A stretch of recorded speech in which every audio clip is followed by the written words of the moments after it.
Hey guys, a couple weeks ago I did a video talking about the X-T4 rumors and what Fuji has to really have to step up their game to be competitive in 2020. And I'm looking at the prices for the EOS R and RP fall crazy low around the holidays. I mean, the Canon EOS R, which is a great camera, my big hang up, like a lot of others, only the one card slot, but it's a great camera for like $1,299 to $1,400. That's nuts. What does that mean to Fuji? It means Fuji really has to kick up their game because you can buy a nice mirrorless full frame camera with all the bells and whistles for like, $1,300, $1,400, $1,500. So what's the X-T4 going to have to offer? Now I mentioned IBIS, and I'm going to go a little bit more of why IBIS is so critical for Fuji, the XT series, that is, when the X-T4 launches. IBIS will give you two things that come to mind. One is it lets you reduce your shutter speed. Now, Fuji, if you shoot Fuji, I'm sure 95% of us love their prime lenses. I have a bunch. Here they are. There's a 23, 16 millimeter, 35. This is a Samyang, but it doesn't have image stabilization either. But then the 56.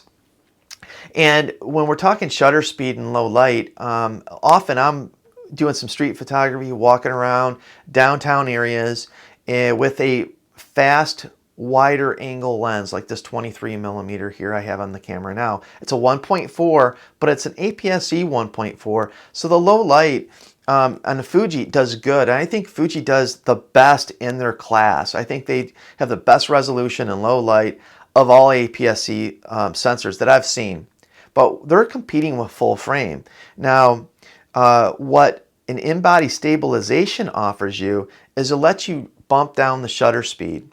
So you can go a stop, probably two stops, lower in the shutter speed and still have a crispy shot. I did a comparison between the 1855, which does have stabilization, and really all of the zooms, especially the longer focal length, will have stabilization for that reason. The longer you get in the focal length, the more of an issue it is. And people will say, well, if it's a wide angle, like a 16 millimeter, you don't really need it. You don't need it as much, but it's still an advantage. If I had the 16 millimeter on and I'm walking around downtown, I could bump that shutter speed and still get another stop and a half out of it.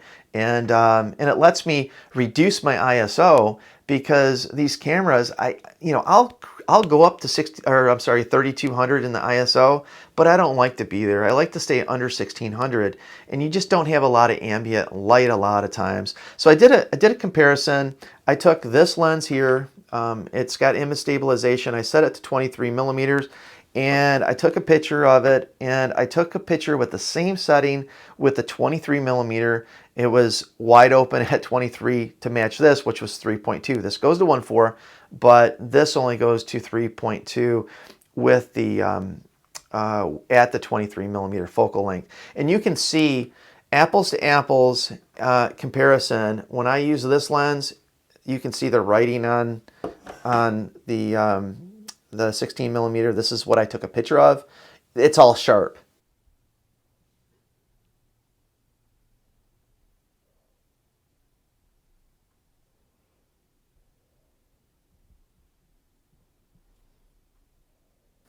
I took a picture, the same picture, and my feet did not move.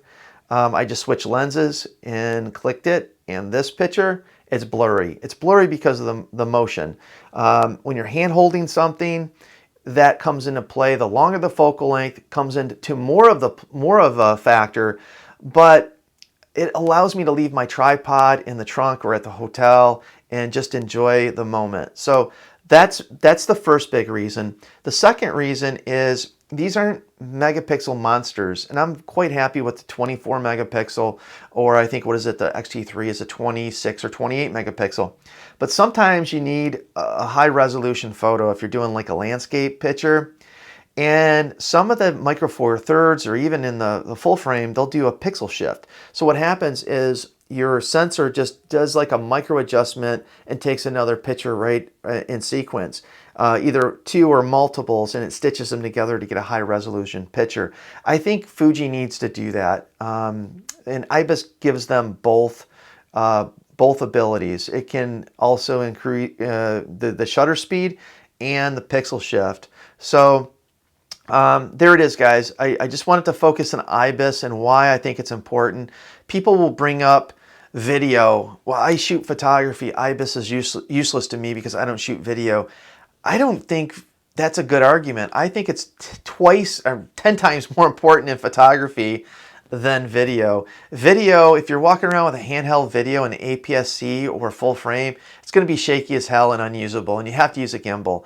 So to me, it's more important in photography than it ever would be in video. So those are my take on IBIS, guys. I hope we see it in the XT4. Let me know in the comments what you think, if you disagree or agree.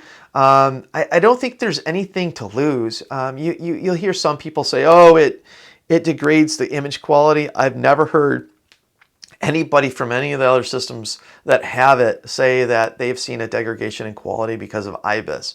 If it's done well, there's no negatives. You just have positives, and you know, let's get into 2020. Let's be competitive in the market, especially in this space. There it is, guys. Please leave comments. I'd love to hear what you think about it. Take care. Bye.